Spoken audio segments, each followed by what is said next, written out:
بسم اللہ الرحمن الرحیم۔ معزز ناظرین، ایک شخص حضور نبی کریم صلی اللہ علیہ وآلہ وسلم کی خدمت میں حاضر ہوا اور اس نے اپنے باپ کی شکایت کی کہ یا رسول اللہ صلی اللہ علیہ وآلہ وسلم، میرا باپ مجھ سے پوچھتا نہیں اور میرا سارا مال خرچ کر دیتا ہے۔ آپ صلی اللہ علیہ وآلہ وسلم نے ان کے والد محترم کو بلا بھیجا۔ جب ان کے والد کو پتا چلا کہ میرے بیٹے نے رسول اللہ صلی اللہ علیہ وآلہ وسلم سے میری شکایت کی ہے تو وہ دل میں رنجیدہ ہوئے اور رسول اللہ صلی اللہ علیہ وآلہ وسلم کی خدمت میں حاضری کے لیے چل پڑے۔ چونکہ اہل عرب کی گھٹی میں شاعری تھی تو راستے میں کچھ اشعار ذہن میں آ گئے۔ ادھر بارگاہ رسالت میں ان کے پہنچنے سے پہلے حضرت جبرائیل علیہ السلام آپ صلی اللہ علیہ وآلہ وسلم کی خدمت میں حاضر ہوئے اور آپ صلی اللہ علیہ وآلہ وسلم سے فرمایا کہ اللہ تبارک و تعالی نے فرمایا ہے کہ ان کا معاملہ بعد میں سنیے گا، پہلے وہ اشعار سنے جو وہ راستے میں سوچتے ہوئے آ رہے ہیں۔ جب وہ رسول پاک صلی اللہ علیہ وآلہ وسلم کی خدمت میں حاضر ہوئے تو آپ صلی اللہ علیہ وآلہ وسلم نے فرمایا کہ آپ کا مسئلہ بعد میں سنا جائے گا،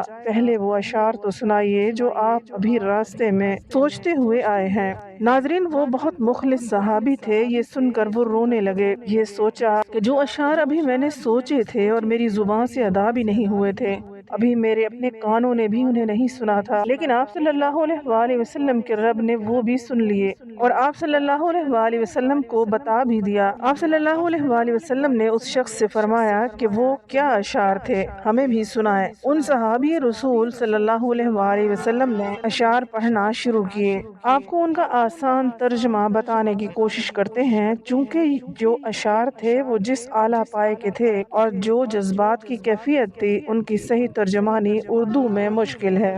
بہرحال اشعار کچھ اس طرح سے تھے کہ اے میرے بیٹے، جس دن تو پیدا ہوا ہماری محنت کے دن تبھی سے شروع ہو گئے تھے۔ تو روتا تو ہم سو نہیں سکتے تھے، تو نہ کھاتا تو ہم کھا نہیں سکتے تھے، احتیاط کرتے کہ تو بیمار نہ ہو جائے، تجھے کچھ ہو نہ جائے، کہیں تو مر نہ جائے، حالانکہ ہم جانتے تھے کہ موت اور چیز ہوتی ہے اور بیماری اور چیز۔ پھر تجھے گرمی سے بچانے کے لیے محنت کرتا رہا تاکہ تجھے ٹھنڈی چھاؤں مل جائے۔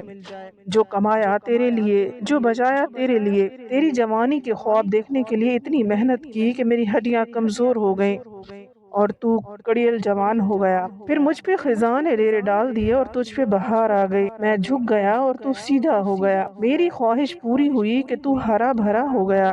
چل اپنی زندگی کے آخری دن تیری چھاؤں میں بیٹھ کر گزاروں گا، مگر یہ کیا تیرے تو تیور ہی بدل گئے، تیری آنکھیں ماتھے پہ چڑھ گئیں، تو بات ایسے کرتا ہے جیسے میں تیرا غلام ہوں۔ پھر میں نے اپنی ساری محنت کو جھٹلا دیا کہ میں تیرا باپ نہیں نوکر ہوں، نوکر کو بھی 2 وقت کی روٹی مل جاتی ہے، تو نوکر سمجھ کر ہی مجھے روٹی دے دیا کر۔ یہ شعر سناتے سناتے جب ان کی نظر رسول اللہ صلی اللہ علیہ وآلہ وسلم کے چہرہ مبارک پر پڑی تو دیکھا کہ آپ صلی اللہ علیہ وآلہ وسلم رو رہے ہیں۔ آپ صلی اللہ علیہ وآلہ وسلم اتنا روئے کہ داڑھی مبارک بھیگ گئی۔ آپ صلی اللہ علیہ وآلہ وسلم جلال میں اٹھ کھڑے ہوئے اور ان کے بیٹے کا گریبان پکڑ کر 3 مرتبہ ارشاد فرمایا کہ تو اور تیرا سب کچھ تیرے باپ کا ہے، تو اور تیرا سب کچھ تیرے باپ کا ہے، تو اور تیرا سب کچھ تیرے باپ کا ہے۔ اللہ پاک ہمیں والدین کے ساتھ نیک سلوک کرنے اور ان کے حقوق ادا کرنے توفیق عطا فرمائے،